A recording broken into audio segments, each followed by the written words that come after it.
नमस्कार, मैं धीरेन्द्र श्री अरविंदो सोसाइटी की तरफ से आप सबका इस वेबिनार पे हार्दिक स्वागत करता हूँ। ये वेबिनार ऑर्गेनाइज किया जा रहा है श्री अरविंदो सोसाइटी के द्वारा और इसे स्पॉन्सर कर रहे हैं HDFC बैंक। हम नवाचारों की इस कड़ी में आज आपसे एक नए राज्य, एक दूसरे राज्य पे की नवाचार पुस्तिका पे डिस्कशन कर रहे होंगे। वो राज्य कौन सा है, मैं आपको आगे बताऊंगा। हमने कल तक दिल्ली के इनोवेटिव आइडियाज पे, जो हमें दिल्ली के शिक्षकों द्वारा दिए गए नवाचार थे, उन नवाचारों पे आपसे परिचर्चा की। उन नवाचारों में शिक्षकों ने क्या बातें क्या कही थी, वो बातें, उनके नवाचार, उनके आइडियाज, उनकी तकनीक जिससे वो पढ़ाते हैं बच्चों को, वो सारी बातें हमने आपके साथ साझा की। आज मैं आपको गोवा के सफर पे लेके चलूंगा। गोवा एक बहुत ही फेवरेट डेस्टिनेशन होती है, घूमने की जगह है बहुत सारे लोगों के लिए। अगर आप गए हैं तो आपको बहुत पसंद आई होगी निश्चित तौर पर। नहीं गए तो लगभग सभी के मन में इच्छा रहती है एक बार गोवा हो घूम के जाएं। दुनिया भर से सैलानी गोवा घूमने के लिए आते हैं, तो मैंने सोचा क्यों ना आज मैं भी आपको गोवा के सफर पे लेके चलूं। और हम आज जो आइडियाज डिस्कस कर रहे होंगे वो गोवा के इनोवेटिव आइडियाज ही आपसे डिस्कस कर रहे होंगे और उन्हीं नवाचारों पे हम आपसे परिचर्चा कर रहे होंगे। तो मैं ये सेशन स्टार्ट करूं, वेबिनार स्टार्ट करूं, उससे पहले मेरे आपसे रिक्वेस्ट है कि अगर आपके मन में कोई भी क्वेश्चन, कोई भी प्रश्न आते हैं इन नवाचारों से संबंधित, जब मैं नवाचार आपसे डिस्कस कर रहा हूँ या केस स्टडी से संबंधित, तो आप निश्चित तौर पे अपने क्वेश्चन, अपने क्वेरीज, अपने कंसर्न मेरे से साझा कर सकते हैं, शेयर कर सकते हैं वेबिनार के अंत पे, जहां मैं आपको समय दूंगा कि आप अपने क्वेश्चंस मेरे से पूछ सकते हैं। इसके अतिरिक्त अगर आपके मन में कोई आप एक्सपीरियंसेस हैं या अनुभव है जो आप मेरे साथ साझा करना चाहते हो और मेरे माध्यम से आप अपने अनुभव, अपने एक्सपीरियंसेस को देश भर के शिक्षकों से साझा करना चाहते हैं, जो भी शिक्षक हमें इस वेबिनार के माध्यम से या तो जूम या फेसबुक या यूट्यूब पे हमें देख रहे हैं, तो आप सीधे तौर पे अपने अनुभव हमसे साझा कर सकते हैं। आप या तो हमें अगर जूम पे देख रहे हैं तो आप सीधे बोल करके अपने प्रश्न हमारे साथ साझा कर सकते हैं, और यदि फेसबुक पे देख रहे हैं तो कमेंट बॉक्स पे आप अपने कमेंट लिख सकते हैं। यदि आप फेसबुक पे देख रहे हैं और जूम के माध्यम से हमसे जुड़ना चाहते हैं तो फेसबुक पे कमेंट बॉक्स पे देखिए, आपको जूम की आईडी वहां पे मिल जाएगी। आप उस आईडी के माध्यम से हमसे सीधे तौर पे जुड़ सकते हैं। आइए स्टार्ट करते हैं वो केस स्टडी जिस पे आज हम परिचर्चा करेंगे, जो कि हमें गोवा के शिक्षकों द्वारा दी गई है। इस केस स्टडी का नाम है लर्निंग थ्रू गेम्स, या हिंदी में बोलूं तो खेल खेल में शिक्षा। खेल खेल में शिक्षा नवाचार या केस स्टडी आपको लगभग सारे राज्यों की नवाचार पुस्तिका में देखने को मिलेगी, और उसका एक कारण है। कारण ये है कि शिक्षक भली भांति जानते हैं कि खेलों का महत्व क्या है, और बच्चों का अगर मन लगाए रखना है शिक्षा के प्रति तो उन्हें खेलों के माध्यम से शिक्षण यदि दिया जाए तो निश्चित तौर पर बच्चे ज्यादा आसानी से सीख सकते हैं या फिर विषय वस्तु को समझ सकते हैं। और इसी थॉट प्रोसेस के साथ टीचर ने लर्निंग थ्रू गेम्स नामक नवाचार दिए, जो लगभग जैसा मैंने कहा हर राज्य की नवाचार पुस्तिका में आपको देखने को मिलेगी एज अ केस स्टडी, लेकिन उसके अंदर के जो नवाचार हैं वो निश्चित तौर पे आपको भिन्न देखने को मिलेगी। तो आइए हम आगे बढ़ते हैं उस केस स्टडी की तरफ जिस पे हम आज डिस्कशन कर रहे होंगे। और जैसा मैंने कहा, ये नवाचार जो मैं आपसे डिस्कस कर रहा हूँ ये गोवा के शिक्षकों द्वारा हमें दिए गए हैं, और उन्होंने क्या नवाचार दिए, आइए थोड़ा सा उस पर परिचर्चा कर लेते हैं। तो जो केस स्टडी हुआ लर्निंग थ्रू गेम या खेल खेल में शिक्षा, क्यों आया नवाचार, आइए थोड़ा सा इसको समझने की कोशिश करते हैं। हम सब जानते हैं कि आज के दौर में बच्चों को शिक्षा से जुड़ा रखने के लिए हमें नए नए तरीके इजाद करने की बहुत जरूरत है। वो जमाना गया जब क्लास में हम गए और खड़े हुए और हमने कोई चैप्टर पढ़ाया, कोई टॉपिक पढ़ाया और बच्चों ने उसको रट लिया। आज वो टाइम बिल्कुल भी नहीं है।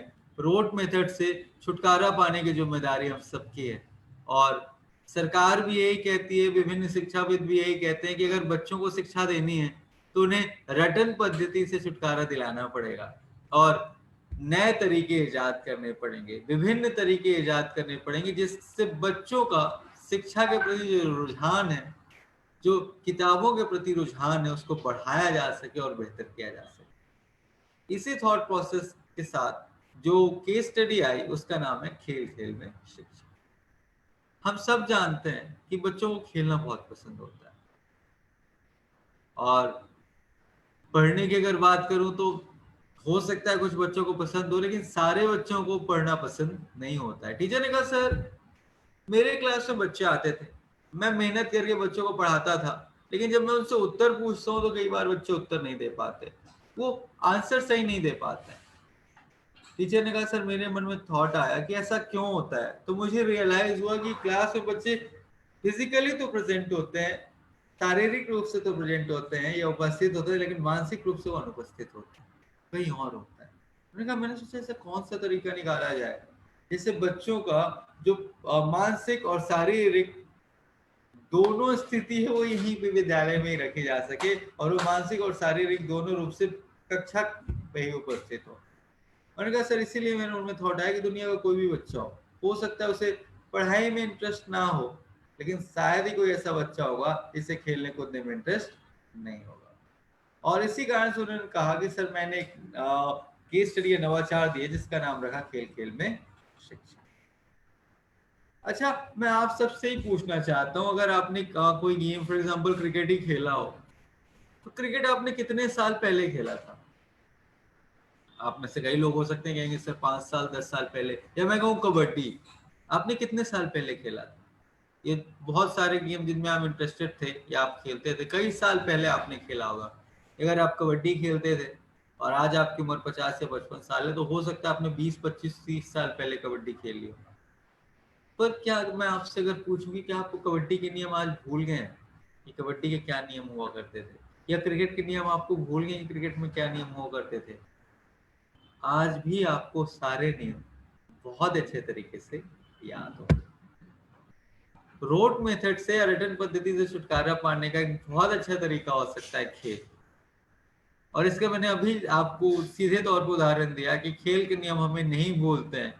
क्यों? क्योंकि हम उसको क्रिया के माध्यम से, गतिविधि के माध्यम से सीधे तौर पर अपने साथ जोड़ लेते हैं, और जब हम उन्हें सीधे तौर से गतिविधि के माध्यम से अपने साथ जोड़ लेते हैं तो वो लंबे समय तक हमें याद रहते हैं, हमें भूलते नहीं। इसके विपरीत अगर हम रटते हैं तो हम भूल जाते हैं।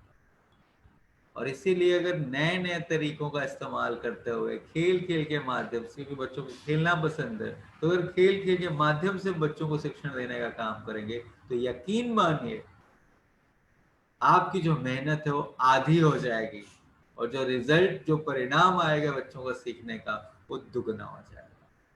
तो लागत आधी और फायदा डबल।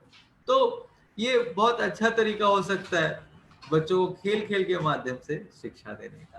तो जो नवाचार हमें शिक्षकों ने दिए या शिक्षिकाओं ने दिए, आइए मैं एक एक करके उनके नाम आपके सामने रख देता हूँ, उनसे आपका परिचय दे देता हूँ। आज हम 3 नवाचारों पर डिस्कस करेंगे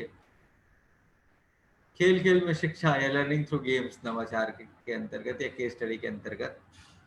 जो शिक्षक हैं उनका नाम है, या शिक्षिका है उनका नाम है नूतन आर कदम मैम है, जो कि जीपीएस सट्टारी नॉर्थ गोवा से हैं।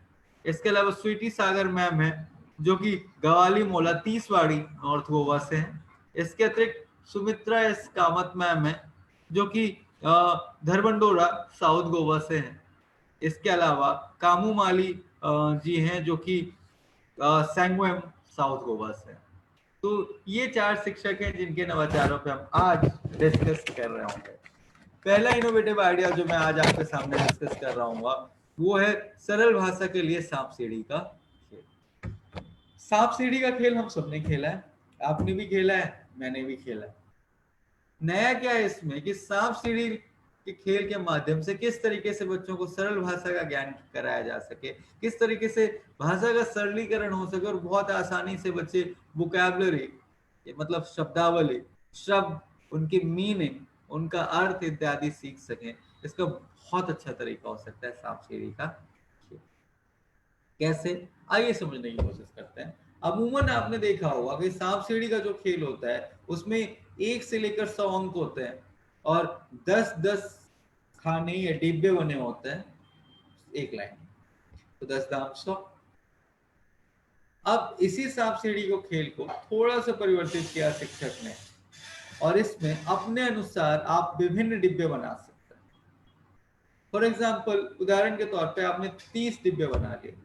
सांप सीढ़ी के खेल के कुछ अगर मैं आपको नियम साझा करूं तो सांप सीढ़ी के खेल में सांप और सीढ़ी का इस्तेमाल होता है। हालांकि इस खेल में हम सांप सीढ़ी का इस्तेमाल कर भी सकते हैं और नहीं भी कर सकते हैं। इसके अतिरिक्त एक पासा होता है, उस पासे से चलाया जाता है और जो अंक उस पासे में आता है उसी अनुसार जो गोटी है या टोकन है वो आगे बढ़ता है। इसके अलावा टोकन और गोटी होती है जो नंबर के अनुसार, पासे में पड़े नंबर के अनुसार आगे बढ़ती है। जो बच्चा सबसे पहले सबसे ऊपर का जो टॉप डिजिट होता है, जैसे मैंने कहा 100 या फिर अगर हम 30 खाने का 30 डिब्बों का सांप सीढ़ी बनाते हैं तो 30, तो जो सबसे ऊपर पहुंचता है वही बच्चा विनर कहलाता है, वही बच्चा जीता कहलाता है। और हर बच्चे में ये होड़ होती है, ये इच्छा होती है कि मैं सबसे पहले सबसे ऊपर पहुंचूं।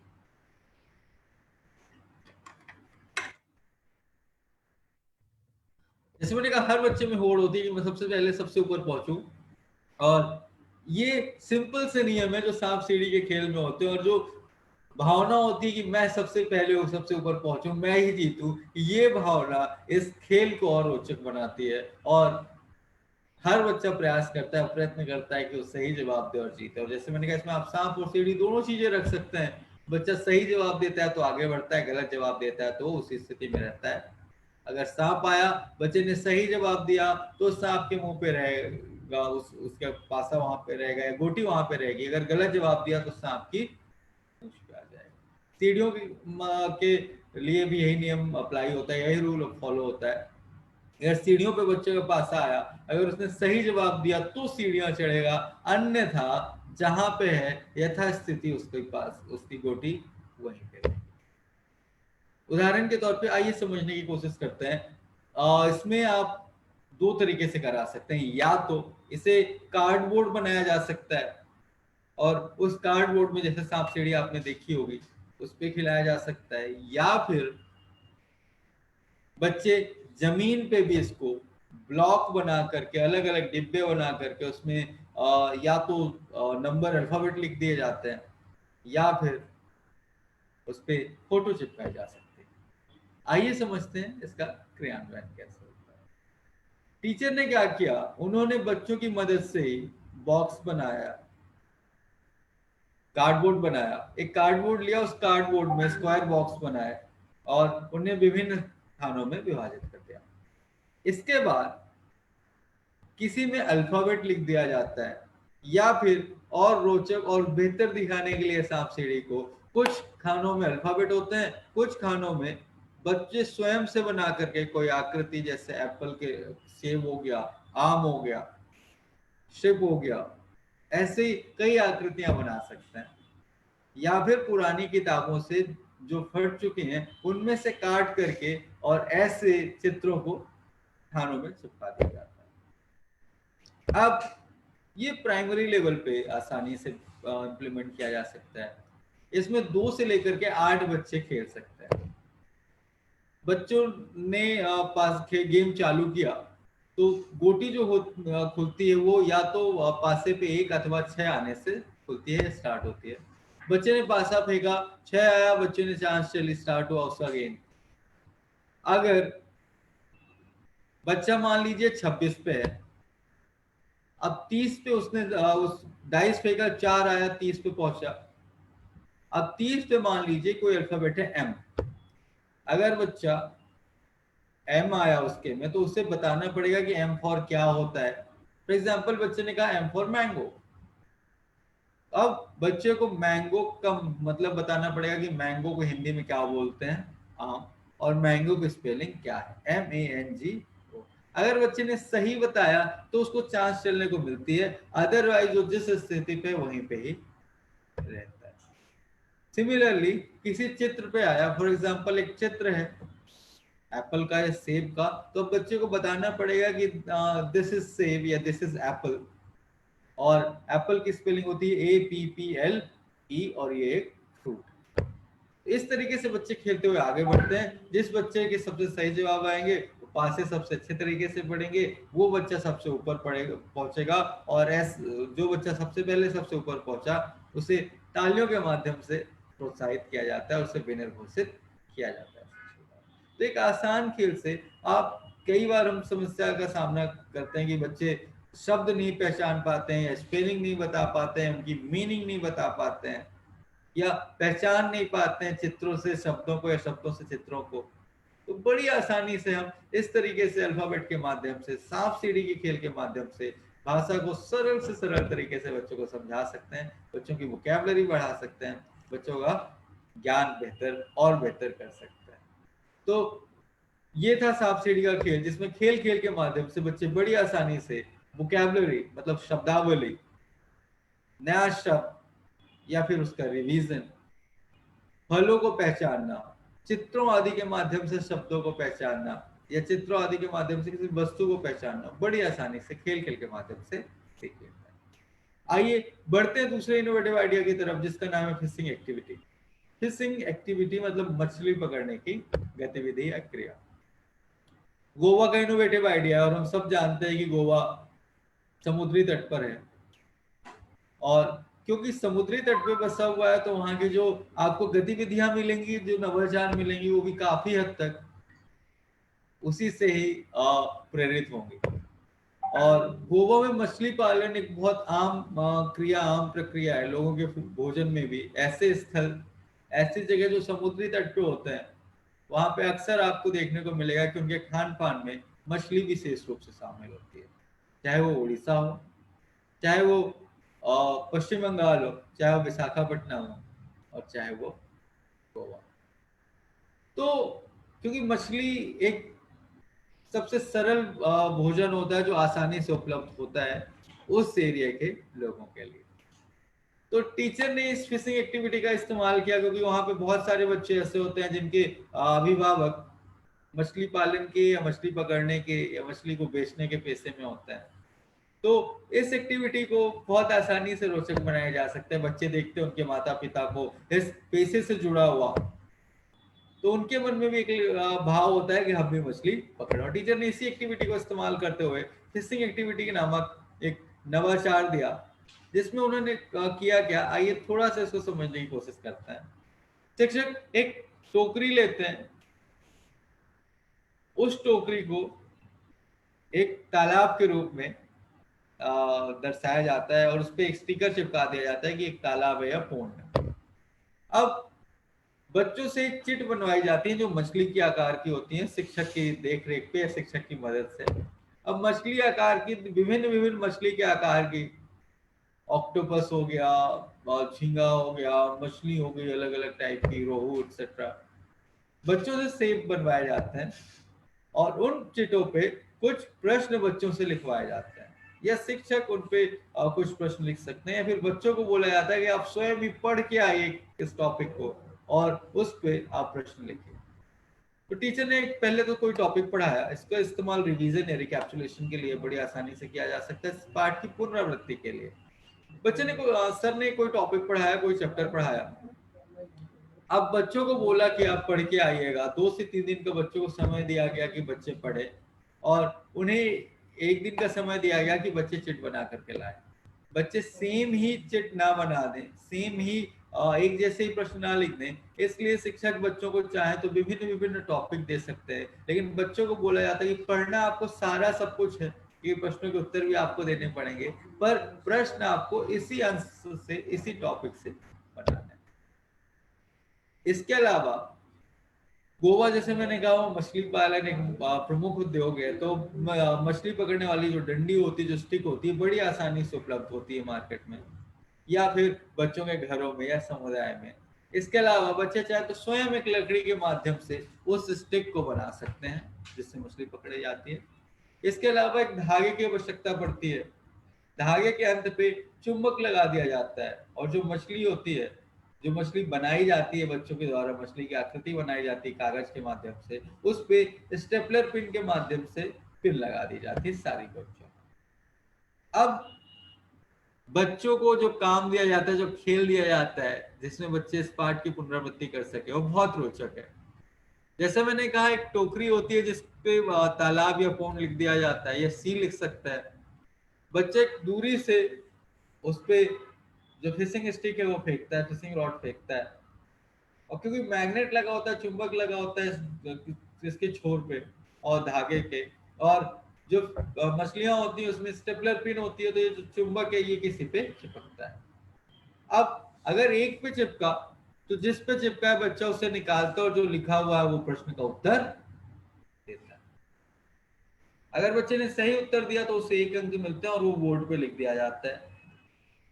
सिमिलरली अगर बच्चे ने ऐसे मछली फंसाई और 3-4 आ गई तो टीचर उसमें से निकाल देते हैं और सिर्फ एक प्रश्न जो मछली अंतिम की लगी रह जाती है उसका उत्तर बच्चे को देना पड़ता है। अंत में जिस बच्चे ने सबसे सही उत्तर दिए उस बच्चे को प्रोत्साहित किया जाता है, फिर विनर घोषित किया जाता है। ये तो एक तरीका हुआ जब इंडिविजुअली बच्चे खेलते हैं। दूसरा तरीका ये हो सकता है कि 3 से 4 बच्चों का ग्रुप बनाया जा सकता है। क्लास की स्ट्रेंथ के अनुसार शिक्षक ग्रुप बनाते हैं और हो सकता है मान लीजिए 3-3, 4-4 बच्चों के 3 से 4 ग्रुप बना दिए गए और ग्रुप का एक व्यक्ति मछली पकड़ने वाली प्रक्रिया को करता है। ग्रुप के दूसरे जो व्यक्ति हैं उसका उत्तर देते हैं। अगर उत्तर सही है, ग्रुप ने सही उत्तर दिया तो उन्हें 1 पॉइंट मिलता है, अगर ग्रुप ने उत्तर सही नहीं दिया तो उनका अंक नहीं मिलता है। अंत में जिस ग्रुप के सबसे ज्यादा अंक होते हैं वो ग्रुप विजेता है।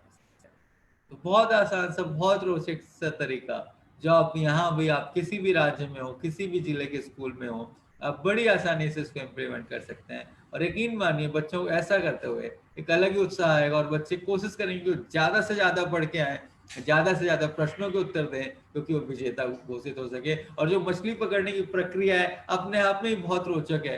बच्चा चाहेगा कि उसे बार बार मौका मिले, बार बार वो पकड़े और वो सही जवाब दे। तो ये थी दूसरी एक्टिविटी जिसका नाम था फिशिंग एक्टिविटी। ये दूसरा नवाचार था जो मैंने आपसे डिस्कस किया। उम्मीद करता हूँ ये नवाचार आपको पसंद आया होगा। आइए बढ़ते हमारे तीसरे इनोवेटिव आइडिया की तरफ जिसका नाम है शब्दावली बढ़ाना एवं विपरीत शब्द सीखना, expanding vocabulary and learning opposite words. जैसे मैंने कहा शब्दावली बढ़ाना एवं विपरीत शब्द सीखना क्या होता है, ये आइए थोड़ा सा इसको समझने की कोशिश करते हैं। हम सब जानते हैं कि बच्चे जितने सब शब्द जानता है उतना ही आसान होता है उसके लिए कहे गए वाक्यों को सुनना और समझना। अगर बच्चा कोई शब्द नहीं जानता तो धीरे धीरे उसका इंटरेस्ट भी उन शब्दों से जानने लगता है।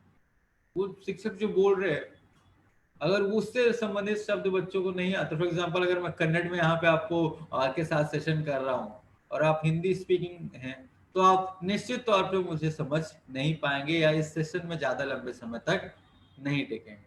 तो इसीलिए शब्दों का ज्ञान होना बहुत जरूरी है और बचपन में अगर बच्चों को शब्दों का ज्ञान कराया जाए, शब्द उन्हें समझाए जाए तो निश्चित तौर पे उनकी समझ बेहतर होगी, उनका जो शब्द ज्ञान है, जो शब्दावली हो बेहतर होगी और बच्चा बहुत कुछ सीख जाएगा। जितने ज्यादा से ज्यादा या अधिक से अधिक शब्द बच्चे को आते हैं उतना अधिक से अधिक शब्दों का ज्ञान, शब्दों की पहचान, वाक्यों की पहचान और ज्ञान बच्चे का बढ़ता जाता है। तो ये एक रोचक नवाचार है। इसको किस तरीके से करते हैं आइए समझने की कोशिश करते हैं। किस तरीके से बच्चों को शब्दावली बढ़ाई जा सकती है और किस तरीके से बच्चों को विपरीत शब्दों का भी ज्ञान कराया जा सकता है। इसमें टीचर 3x5 के कुछ कार्ड्स बच्चों की मदद से काटते हैं। चार्ट बोर्ड से डिफरेंट डिफरेंट कार्ड्स काटे जा सकते हैं जो लगभग इस साइज के हो सकते हैं। अलग अलग कार्ड खींच करके उन्हें विभिन्न विभिन्न रंगों से बच्चों की मदद से रंगवाया जाता है जिससे बच्चों के रचनात्मक कौशल का विकास हो। इसके साथ इसमें जरूरत पड़ सकती है फीते की, धागे की, एक्सेट्रा, जो कि बड़ी आसानी से विद्यालय में उपलब्ध हो जाते हैं धागे वगैरह। इसके अलावा हमें छेद करने वाले किसी वस्तु की या कील की या लकड़ी की आवश्यकता पड़ेगी और पेंसिल की आवश्यकता पड़ती है। अब ये छोटे छोटे ताश के पत्तों के आकार के कार्ड्स बन गए। इसमें एक तरफ प्रश्न लिख दिया जाता है या कोई शब्द लिख दिया जाता है और दूसरी तरफ उसका अर्थ होता है। एक तरफ जैसे मैंने कहा शब्द होता है और दूसरी तरफ उसका अर्थ लिखा होता है। अब इसको किस तरीके से खिलाया जा सकता है, आइए इसको थोड़ा सा समझने की कोशिश करते हैं। जो पहला गेम होता है वो गेम होता है मैचिंग गेम, मतलब शब्दों को मिलाना। इसके लिए इस तरीके से कर सकते हैं कि दो कार्ड बनाए जा सकते हैं। एक कार्ड में अल्फाबेट हो और दूसरे कार्ड में उसका मतलब एक कार्ड में शब्द हो, दूसरे कार्ड में उसका अर्थ हो। अब जो बच्चा है उसको टोकरी में कुछ कार्ड जो प्रश्न वाले हैं जिसमें सिर्फ शब्द लिखे हुए हैं वो रख दिए जाते हैं। बच्चे बारी बारी से आते हैं, अपना शब्द उठाते हैं और सामने कार्ड बिखरे हुए रहते हैं, उसमें से बच्चे को सही उत्तर देना पड़ता है। अगर बच्चे ने सही उत्तर दिया तो उसे 1 पॉइंट मिलता है। फॉर एग्जाम्पल मान लीजिए कार्ड था, उस पर लिखा हुआ था क्रो। अब बच्चों को यहाँ पे उसका अर्थ बताना पड़ेगा क्रो को हिंदी में क्या बोलते हैं। तो बच्चे ने कहा क्रो, क्रो का मतलब होता है कौवा। अगर उसने सही उत्तर दिया तो उसे 1 पॉइंट मिलेगा, गलत उत्तर दिया तो उसे पॉइंट नहीं मिलेगा। तो इस तरीके से बच्चे बड़ी आसानी से इस गेम को खेल सकते हैं और उनका शब्द ज्ञान बढ़ता है, बच्चों में इंटरेस्ट जागता है। चाहे तो टीचर उल्टा करके भी रख सकते हैं, टीचर ने उल्टा करके कार्ड रख दिया, अब बच्चे को कार्ड पलटा के देखना होता है। अगर सही जवाब है तो उसको पलटे रहने देता है और बोलता है कि सर ये सही जवाब है, अदरवाइज गलत। मान लीजिए क्रो था और था, बच्चे को टीचर ने कार्ड दिया और बच्चे ने जब कार्ड उठाया तो उस पे तोता लिखा हुआ है, तो बच्चे ने देखा अरे तोता तो इसका उत्तर नहीं होगा, तो उसने उसको वापस से पलटा दिया। फिर दूसरी कार्ड उठाया, उसमें देखा कौवा लिखा हुआ है, तो उसको रखेगा और बोलेगा सर इसका सही उत्तर ये। तो बच्चे जब कार्ड पलटाते हैं, जो एक क्यूरियोसिटी है, जिज्ञासा होती है कौन सा वाला सही होगा, जो सस्पेंस बरकरार होता है, ये अपने आप बच्चे के इंटरेस्ट को बढ़ाता है। दूसरे तरीके से इस गेम को किस तरीके से खेला जा सकता है, डम सराज आपने सुना होगा, इसका नाम हमने रख दिया है, टीचर ने दिया प्ले सराज। इसमें क्या होता है, बच्चों की दो टीम बनाई जाती है और बच्चा आता है, टोकरी में से कार्ड निकालता है और उस कार्ड का जो भी अर्थ होता है या जो भी मतलब होता है वो एक्टिंग करने की कोशिश करता है। मिमिक्री के माध्यम से बिना बोले सिर्फ इशारों के माध्यम से उसका उत्तर बताने की कोशिश करता है। उस जो सामने बैठी टीम है वो उसका आंसर देने की कोशिश करती है। दोनों टीमों की बोर्ड में मार्किंग होती है, जिस टीम के उत्तर सबसे सही रहते हैं, जो टीम शब्द पहचान पाती है, वो टीम अंत में विजेता घोषित की जाती है और सभी बच्चों द्वारा, शिक्षकों द्वारा उस बच्चे को या उस टीम को तालियों के माध्यम से सम्मानित किया जाता है। इसका अगला तरीका हो सकता है, ये तो दो तरीके से, जैसे मैंने कहा कि ये तो शब्दावली सीखने के लिए दो गेम का इस्तेमाल कर सकते हैं। तीसरा हुआ अपोजिट शब्द सीखना। विपरीत शब्द बच्चों के लिए कई बार मुश्किल खड़ी करते हैं और बच्चों के लिए विपरीत शब्द समझ पाना अपने आप में कई बार काफी मुश्किल होगा। टीचर ने इसके लिए क्या किया, उन्होंने एक एक्टिविटी दी, एक नवाचार दिया जिसका नाम है डू द अपोजिट, मतलब विपरीत करो या उल्टा करें।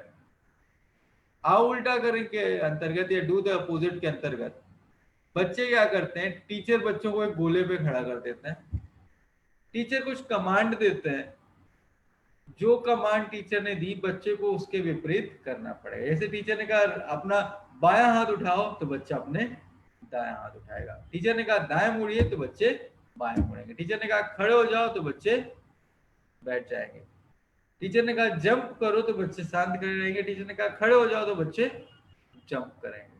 तो ये अलग अलग भाषा में, फॉर एग्जाम्पल अगर आप इंग्लिश सिखा रहे हैं तो आपने कहा रेज योर राइट हैंड तो बच्चे देयर उनके लेफ्ट हैंड राइट करेंगे, रेज करेंगे। आपने कहा जंप तो बच्चे खड़े रहेंगे, आपने कहा स्टैंड इट इज तो बच्चे जंप करेंगे। तो इस तरीके के से कई सारे विपरीत शब्द बच्चों को सिखाए जा सकते हैं, जिससे बच्चे बहुत सारे शब्द, बहुत सारे वोकैबुलरी और साथ ही साथ अपोजिट बड़ी आसानी से सीख सकते। खेल खेल के माध्यम से सीखने के फायदे क्या होते हैं, ये थोड़ा सा इसे समझने की कोशिश करते हैं। पहला तो बच्चों का जो इंटरेस्ट है वो शिक्षा के प्रति बढ़ता है। दूसरा, जो अटेंडेंस, पहले हम कहते हैं कि बच्चों की अटेंडेंस नहीं रहती थी, अब बच्चों की अटेंडेंस धीरे धीरे बढ़ने लगती है, क्योंकि बच्चे को क्लास में मजा आ रहा है, उत्साह हो रहा है, बच्चों का इंटरेस्ट बढ़ रहा है, तो बच्चे ज्यादा से ज्यादा समय विद्यालय में गुजारने का प्रयास करते हैं। शिक्षक के लिए भी एक नया अनुभव रहता है। उन्हें भी जो कक्षा के अंदर जो थोड़ा सा कई बार ऐसा होने लगता है कि मोनोटोनी आ जाती है, उससे छुटकारा मिलता है। खेल खेल के माध्यम से बच्चों से जुड़ते हैं। बच्चों और शिक्षक के बीच में एक मित्रवत व्यवहार कायम होता है।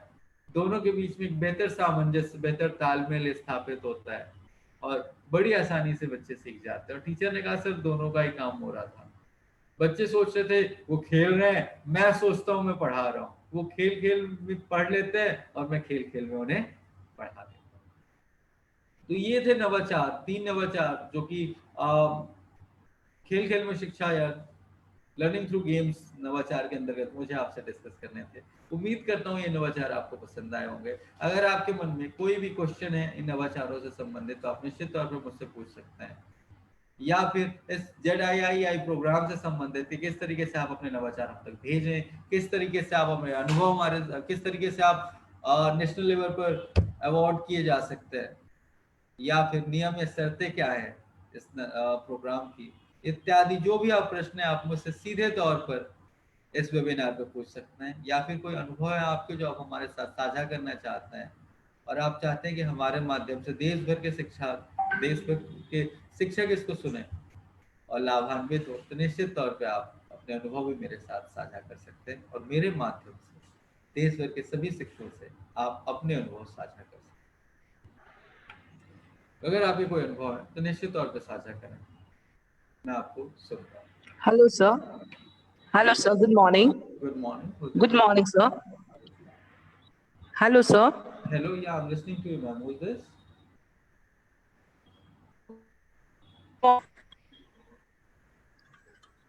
Good morning, sir. Good morning, ma'am. Your voice is not Hello. coming clearly. Hello. हाँ, मैं प्रफुल्ला गोवा से बात कर रही हूँ सर। हाँ, हाँ, प्रफुल्ला मैडम गोवा से बात कर रही हूँ सर। हाँ जी, प्रफुल्ला मैम। सर आपने अभी गोवा का पूरा एक 3 नवाचार पूरा बताया हमको। सो उसी में मैंने भी वही किया था, थोड़ा अलग ढंग से किया था। तो मैं बताना चाहती हूँ, ये लकड़ी और उसको ये लगाकर किया ना मछली का।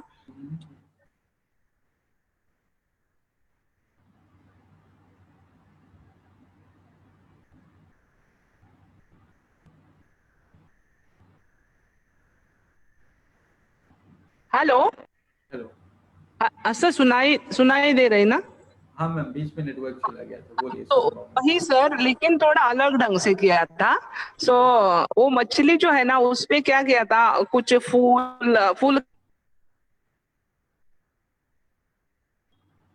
अलग अलग फूल, वेजिटेबल्स समझो, बर्ड्स, ऐसा अलग अलग पिक्चर निकाला था थोड़ी जगह, और नहीं तो चिपकाया था, उसी तरह किया था। सो बच्चे क्या करते, उसी में से एक ग्रुप बनाया गया और दूसरी जगह दूसरा ग्रुप बनाया। सो एक बच्चों को कम से कम 10 मछली निकालने को बोला गया।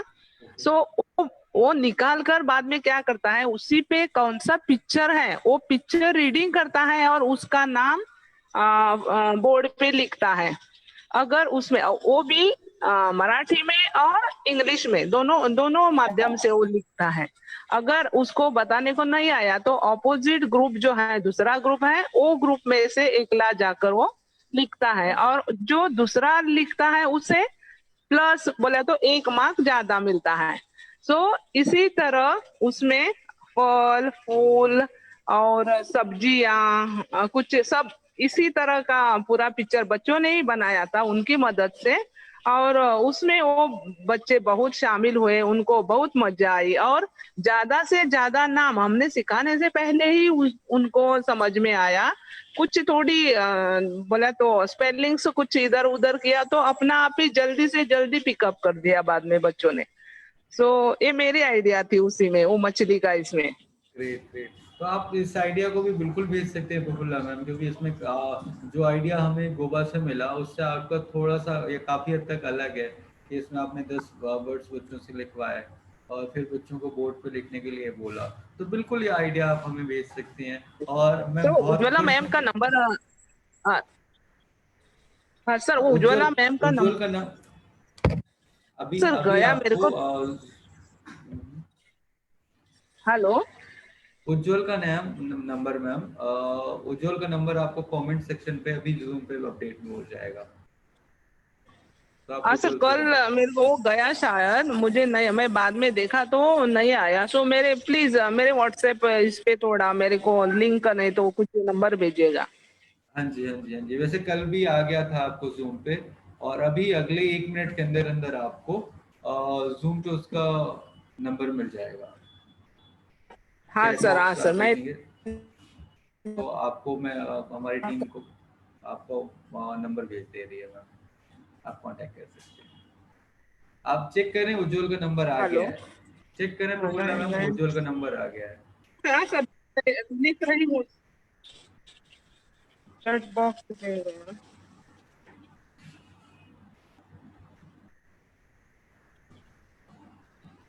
कहें तो मैं पढ़ के बता देता हूँ, बोल के बता देता हूँ। हाँ हाँ सर, बताइएगा। 99 बाद में। Okay, hello sir. 99953